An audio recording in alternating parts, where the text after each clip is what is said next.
Hello दोस्तों, मेरा नाम है सैकत। आप देख रहे हैं टेक रैप। तो चलिए शुरू करते हैं।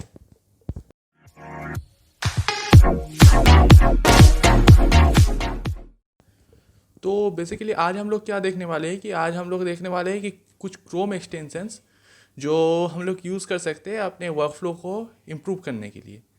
तो इसका जो पिछला वाला वीडियो था उसमें हमने देखा था कुछ फायरफॉक्स एक्सटेंशंस जो आप यूज़ कर सकते हैं ताकि आपका वर्कफ्लो इंक्रीज़ करे।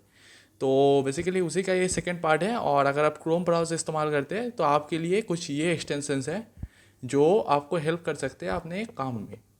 तो चलिए अभी मैं ले चलता हूँ आपको अपने कंप्यूटर स्क्रीन पे और देखते हैं क्या एक्सटेंशंस हैं।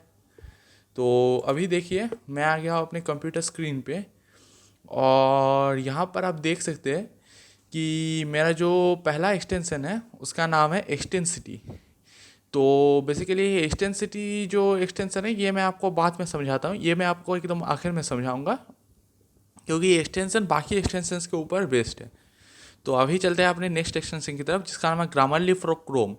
तो ये ग्रामरली क्या है कि ये आपका स्पेलिंग या फिर ग्रामेटिकल मिस्टेक्स करेक्ट कर देता है। इसके बारे में अगर आपको ज़्यादा डिटेल्स जानना है तो बेसिकली आप मेरा पुराना वीडियो देख सकते हैं जिसमें फायरफॉक्स एक्सटेंशंस के बारे में मैंने आपको बताया है। उसी में मैंने ग्रामरली फॉर फायरफॉक्स आपको समझाया था। तो उसी तरीके से ग्रामरली फॉर क्रोम काम करता है। तो अभी हम चलते हैं अपने नेक्स्ट एक्सटेंशन की तरफ जिसका नाम है H T T P S everywhere. ये भी मैंने आपको पिछले वीडियो में समझाया था कि ये कैसे काम करता है। तो उसके बाद हम चलते हैं नेक्स्ट एक्सटेंशन की तरफ जिसका नाम है मर्क्यूरी रीडर।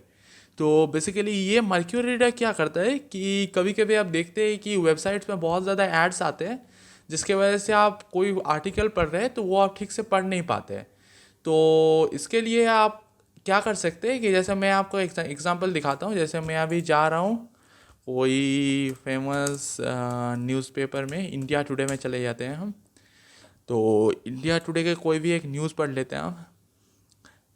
जैसे ये जो अच्छा सॉरी, हाँ तो ये यहाँ पर देखिए जैसे मैं यहाँ से कोई भी न्यूज़ ले लेता हूँ, ये वाला न्यूज़ ले लेता हूँ मैं। तो यहाँ पर देखिए साइड में बहुत सारा चीज़ें आ रहा है, साइड में रीड दिस ये वो। यहाँ पर तो खैर ज़्यादा एड्स आ नहीं रहे हैं, नीचे यहाँ पर देखिए एड्स आ रहे हैं थोड़ा बहुत। तो इसको हम क्या कर सकते हैं, यहाँ पर देखिए मेरे पास मर्क्यूरी रीडर इंस्टॉल्ड है। तो इसको मैं अगर क्लिक कर दूंगा तो क्लिक करने के बाद मेरे को एक ऐसा इंटरफेस मिल जाएगा जहाँ पर आप देखिए पूरा जो न्यूज़ है वो एक पेज पे है विदाउट एनी डिस्ट्रैक्शंस। तो ये आप इस्तेमाल कर सकते हैं कि अगर आप बेसिकली ये ज़्यादा काम आते हैं जब आपको न्यूज़ पढ़ना है और बहुत सारे डिस्ट्रैक्शंस आ रहे हैं इधर उधर से, तो ये बहुत ही ज़्यादा काम का एक्सटेंशन है। तो अभी चलते हैं अपने नेक्स्ट एक्सटेंशन की तरफ जिसका नाम है take web page screenshots entirely. और इसके बारे में अगर आपको जानना है तो इसका हम आपको एग्जांपल दिखाते हैं। चलिए हम चलते हैं कोई एक वेब पेज पे। हम चलते हैं गूगल पे, पहले चलते हैं और यहाँ पर हम कुछ भी सर्च कर लेते हैं, विकीपीडिया सर्च कर लेते हैं हम, विकीपीडिया। तो यहाँ पर हम विकीपीडिया में जा रहे हैं, विकीपीडिया में जाकर कोई भी एक पेज खोल ले रहे हैं। ये वाला पेज हमने खोल लिया फॉर एग्जांपल। अभी मेरे को इस पूरे पेज का स्क्रीनशॉट लेना है। तो बेसिकली आप अगर मैनुअल मेथड्स यूज़ करेंगे या फिर स्निपिंग टूल कोई भी मेथड अगर यूज़ करेंगे तो आपको क्या होगा कि आपको पूरा पेज का मतलब अलग अलग स्क्रीनशॉट्स लेना पड़ेगा। उसके बाद फोटोशॉप या फिर गिम्प या फिर जो भी आपका फ़ोटो एडिटिंग सॉफ्टवेयर है उसमें आपको मिक्स करना पड़ेगा हर एक पेज को। तो इसके लिए ये टूल बहुत काम का आता है, इसका नाम है फायर शॉट या फिर take screenshot of web page entirely. तो इसमें अगर आप क्लिक करेंगे और अगर आप कैप्चर एंटायर पेज क्लिक कर देंगे फॉर एग्जांपल, ये देखिए आपको एक अलग टैब में ये खोल के दे दिया और ये जो पूरा वेब पेज है ना उसको इसने एक ही पिक्चर में कैप्चर कर लिया। और इसके आप इमेज या फिर पीडीएफ फॉर्मेट में सेव कर सकते हैं या यहाँ पर आप कस्टमाइज़ भी कर सकते हैं इसको बहुत ज़्यादा, कि आप इसको पीएनजी फॉर्मेट में सेव करेंगे या फिर जेपेग फॉर्मेट में सेव करेंगे। मैं आपको रिकमेंड करूँगा पीएनजी फॉर्मेट में सेव करना क्योंकि वो लॉसलेस कंप्रेशन होता है उसमें। अगर आपको वगैरह कंप्रेशन के बारे में आपको अगर जानना है तो आप मेरे को बता सकते हैं कमेंट्स में, मैं कंप्रेशन के बारे में एक वीडियो ज़रूर बनाऊँगा। तो ठीक है, चलते हैं हम अपने नेक्स्ट एक्सटेंशन की तरफ। ये बहुत ही ज़्यादा काम आता है अगर आपको फुल पेज का स्क्रीनशॉट लेना है। तो अभी हमारा नेक्स्ट एक्सटेंशन जो है उसका नाम है द ग्रेट सस्पेंडर। ये एक बहुत ही अच्छा एक्सटेंशन है अगर आप बहुत सारे टैब्स एक साथ खोल के रखते हैं। फॉर एग्जांपल मैंने बहुत सारे टैब्स एक साथ खोल लिया और अभी मेरे को प्रॉब्लम हो रहा है जैसे इस टैब पे मैं 1 घंटे से काम नहीं कर रहा हूँ, फॉर एग्जांपल आप समझ लीजिए अभी कि इस टैब पे मैं अगर 1 घंटे से काम नहीं कर रहा हूँ तो ये टैब अपने आप बंद हो जाएगा। ये टूल अगर आपका इनेबल्ड रहा तो यहाँ पर ग्रेट सस्पेंडर कहाँ पर गया, यहाँ पर है। तो और यहाँ पर देखिए अगर आप सेटिंग्स में जाएंगे तो आप सेटिंग्स में सेट भी कर सकते हैं। जैसे यहाँ पर मेरा सेट किया है 1 आवर पे, तो इसको आप सेट करके 20 सेकेंड्स 1 मिनट कुछ भी कर सकते हैं। यहाँ पर देखिए और भी ऑप्शन है, जैसे नेवर सस्पेंड पिन टैब्स। अगर आपने कोई टैब को पिन कर दिया तो वो कभी सस्पेंड नहीं होगा। या फिर जिसमें अनसेप्ड इनपुट्स रहते हैं, जिसमें जैसे अगर आप फॉर्म फिलअप कर रहे हैं तो उसमें जो फॉर्म है उसमें अनसेप्ड इनपुट्स रहते हैं तो वो कभी सस्पेंड नहीं होगा। उसके बाद नेक्स्ट वन में है कि जहाँ पर टैब्स प्लेइंग ऑडियो, जैसे आप एक यूट्यूब वीडियो चला दिए और बैकग्राउंड में आप बस ऑडियो सुन रहे हैं और आप कोई भी दूसरा काम कर रहे हैं तो वो टैब कभी सस्पेंड नहीं होगा। तो यहाँ पर आपको वगैरह ऑप्शंस भी मिल जाते हैं कि आप क्या करना चाहते हैं, क्या बंद करना चाहते हैं और क्या बंद नहीं करना चाहते। तो ये आपका बहुत ही ज़्यादा एक टैब मैनेजमेंट टूल है जो क्रोम ब्राउज़र में बहुत ही ज़्यादा इस्तेमाल किया जा सकता है, बहुत ही अच्छे से इस्तेमाल किया जा सकता है। तो अभी चलते हैं अपने नेक्स्ट एक्सटेंशन की तरफ जिसका नाम है टाइफो फ्रॉम रिकवरी। तो ये टाइफो फ्रॉम रिकवरी ये बहुत ही अच्छा सॉफ्टवेयर है। अगर आप मतलब कुछ गलती कर दे रहे हैं, जैसे कभी कभी क्या होता है कि आप एक फॉर्म फिलअप कर रहे हैं फॉर एग्जांपल, और फॉर्म फिलअप करते करते आपने कुछ गलत इनपुट दे दिया, आपने कंटिन्यू कर दिया, उसके बाद आपको दिखा रहा है कि ये गलत इनपुट है और उसके लिए आपको पूरा फॉर्म को और एक बार फिल करना पड़ता है, जो बहुत ही ज़्यादा कभी कभी आपको दिक्कत देता है, कभी कभी मुश्किल हो जाता है वो करना। तो इसके लिए ये टूल बहुत ही अच्छा टूल है। जैसे फॉर एग्जांपल अभी मैं गूगल में हूँ और मैं अभी यहाँ पर कुछ भी सर्च कर रहा हूँ, जैसे मैं अभी सर्च कर रहा हूँ विकीपीडिया। तो विकीपीडिया मैंने सर्च कर लिया, अभी मैंने इस विकीपीडिया को हटा दिया, ठीक है। अभी अगर मैं इस जो यहाँ पर जो एक क्लॉक वाला आपको ऑप्शन दिख रहा है इस पर अगर आप क्लिक करेंगे तो देखिए आपको विकीपीडिया या फिर इसके पहले मैंने कभी एक जीपीयू सर्च किया था तो उसका भी ऑप्शन आ रहा है। तो ये एक बहुत ही अच्छा टूल है और इसके मदद से आप फॉर्म्स को बहुत ही इजीली फिल कर सकते हैं, या फिर अगर कुछ कुछ भी आपने गलती से डिलीट कर दिया तो उसको वापस रिकवर कर सकते हैं। तो चलिए ठीक है, हम चलते हैं अपने नेक्स्ट एक्सटेंशन की तरफ जिसका नाम है यू ब्लॉक ऑरिजिन। तो ये यू ब्लॉक ऑरिजिन बेसिकली एक एड ब्लॉकर है और एड ब्लॉकर आपको बाय डिफ़ॉल्ट क्रोम या फिर फायरफॉक्स ब्राउज़र के अंदर मिल भी जाता है, लेकिन वो जो बाय डिफ़ॉल्ट होते हैं वो ज़्यादा अच्छे से काम नहीं करते और उसमें आप सिलेक्टिव वेब पेजेस को अनब्लॉक नहीं कर सकते। जैसे फॉर एग्जांपल ये अगर मैं कोई भी वेब पेज पे जा रहा हूँ, फॉर एग्जांपल मैं CNBC पे जा रहा हूँ और मैं CNBC का जो वेब पेज खोल रहा हूँ, वेब पेज खोलने के बाद देखिए यहाँ पर जैसे फॉर एग्जांपल ये CNBC फॉर एग्जांपल मैं पकड़ लेता हूँ, ये मेरा एक दोस्त का वेब पेज है और मेरे को उसका इनकम ऑफ कोर्स बंद नहीं करना है।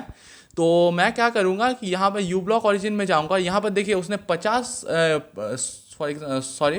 25 जो एड्स है उसको ब्लॉक करके रखा है और यहाँ पर अगर आप क्लिक कर देंगे तो सिलेक्टिवली बस इसी साइट के लिए आपका एड्स एनेबल हो जाएगा और बाकी साइट्स के लिए आपका ऐड हमेशा ब्लॉक्ड रहेंगे। तो ये बहुत ही अच्छा काम का टूल होता है, तो इसको आप इस्तेमाल कर सकते हैं। मतलब अभी तक मैंने जितना ज़्यादा एड ब्लॉकर्स देखे हैं गूगल पे उसमें ये मेरे को सबसे अच्छा लगा है।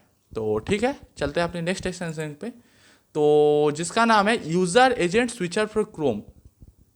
ये मतलब एक कमाल का सॉफ्टवेयर है। फॉर एग्जांपल यहाँ पर मैं खोल लेता हूँ एक व्हाट इज़ माई ब्राउज़र।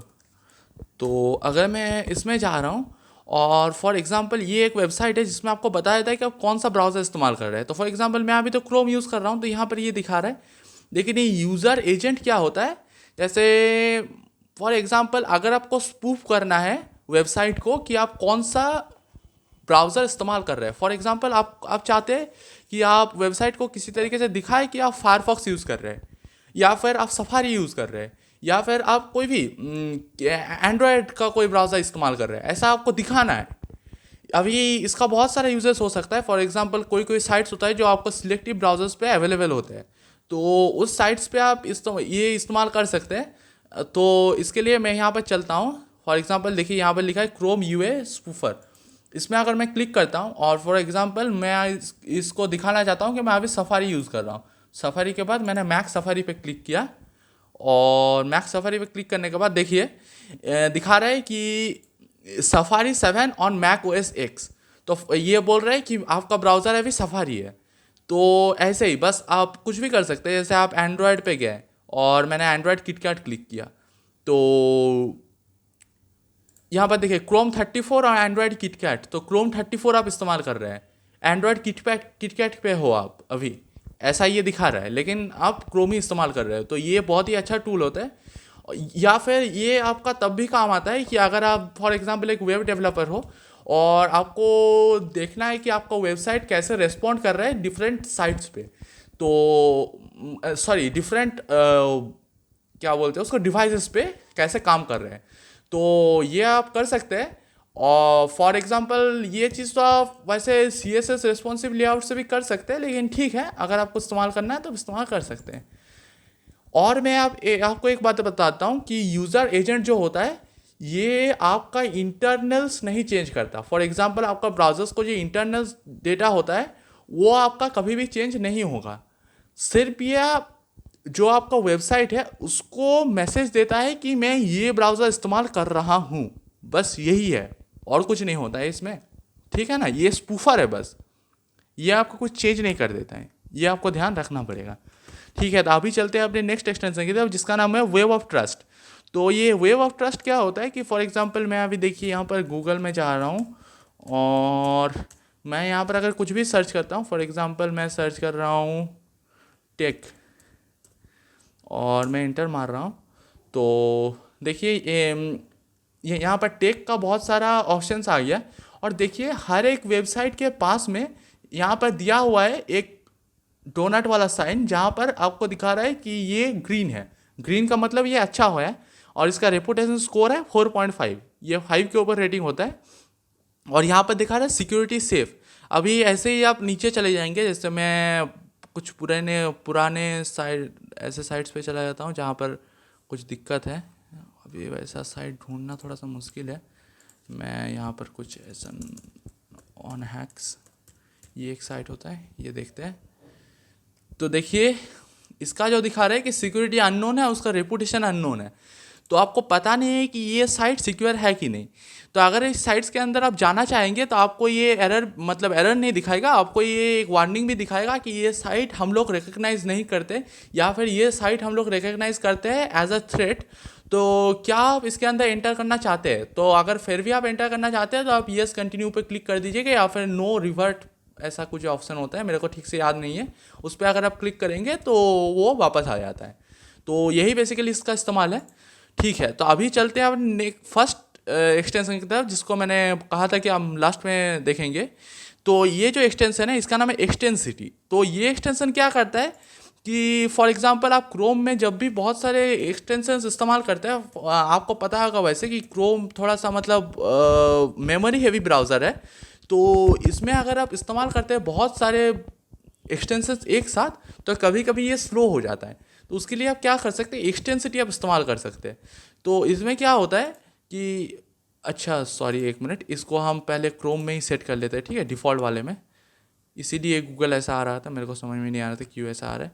ठीक है, तो अभी चलते हैं, जैसे एक्सटेंसिटी है, एक्सटेंसिटी के अंदर देखिए मैंने जितना भी एक्सटेंशंस इस्तेमाल कर रहा हूँ सारे का यहाँ पर देखिए दिया हुआ है कि मतलब लिस्ट किया हुआ है कि कौन कौन सा एक्सटेंशन मैं अभी इस्तेमाल कर रहा हूँ। जैसे मैं यहाँ पे HTTPS एवरीवेयर पे अगर क्लिक करूँगा, और HTTPS एवरीवेयर पे अगर मैं क्लिक करूँगा तो HTTPS एवरीवेयर आपका बंद हो गया कुछ टाइम के लिए। तो मैं ये चेक करने के लिए मैं एक काम करता हूँ, मैं यहाँ पर मोर टूल्स एक्सटेंशंस में अगर मैं जाता हूँ तो देखिए यहाँ पर कहाँ गया HTTPS एवरीवेयर, देखिए ये डिसेबल्ड है।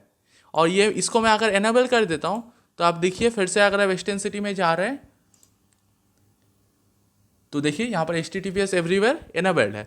तो ये क्या करता है कि आपका जितना भी एक्सटेंशंस इस क्रोम ब्राउज़र में इंस्टॉल्ड है वो आपका ऑन द फ्लाई ऑन या फिर ऑफ करने में इस्तेमाल होता है। तो बेसिकली आज के लिए यही था, उम्मीद करता हूँ आपको वीडियो पसंद आया होगा।